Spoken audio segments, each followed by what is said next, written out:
CBI এর বিরোধিতা করে সুপ্রিম কোর্টে গিয়েছিলেন সন্দীপ ঘোষ। কি জবাব নিয়ে ফিরলেন আইনজীবী? সুপ্রিম কোর্টের পর্যবেক্ষণ, কে তদন্ত করবে, যার বিরুদ্ধে অভিযোগ সে ঠিক করবে। আসলে এরকম তো আগেও হয়েছে, সন্দীপ ঘোষের বিরুদ্ধে যখন অভিযোগ তখন সেই অভিযোগপত্র সন্দীপ ঘোষের বাড়ি থেকেই পাওয়া গেছে। এখানেও সেরকমই হয়তো ভাবা হয়েছিল, আর সেই জন্যই সিবিআই কেন সিবিআই এর বিরোধিতা করে সন্দীপ ঘোষের আইনজীবী চলে গেছিলেন সুপ্রিম কোর্টে। কিন্তু সুপ্রিম কোর্ট সেখান থেকে সন্দীপ ঘোষের আইনজীবীকে সিম্পলি বাড়ি পাঠিয়ে দিলেন।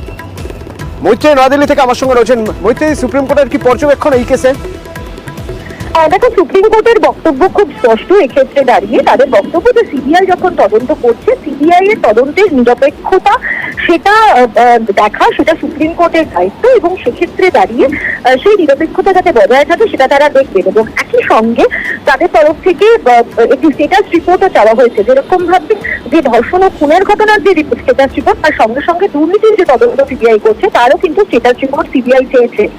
এরপরে যখন মামলার ক্ষেত্রে কিছু বিরোধের কথা বলেন সন্দীপ ঘোষের আইনজীবী, তখনই প্রথমে তার বিরোধিতা করেন একেবারে সলিসিটর জেনারেল তুষার মেহতা এবং অ্যাডিশনাল সলিসিটর জেনারেল, তারা বিরোধিতা করেন এবং তারা বলেন যে এভাবে কোনো দোষী বা কোনো অভিযুক্ত তিনি কখনো তদন্ত কোন পথে চলবে সেটা তিনি ডিরেক্ট করতে পারেন না, এবং সেই কথার সঙ্গে সহমত পোষণ করেন প্রধান বিচারপতি ডিওয়াই চন্দ্রচূড়। এবং এরপরে সন্দীপ ঘোষের যে আবেদন, অর্থাৎ হাইকোর্ট, কলকাতা হাইকোর্ট দুর্নীতির মামলাকে যুক্ত করেছে এই খুন এবং ধর্ষণের মামলার সাথে অনাবশ্যকভাবে, এবং তার বক্তব্য না শুনেই সেই আবেদনকে খারিজ করে দিয়েছে।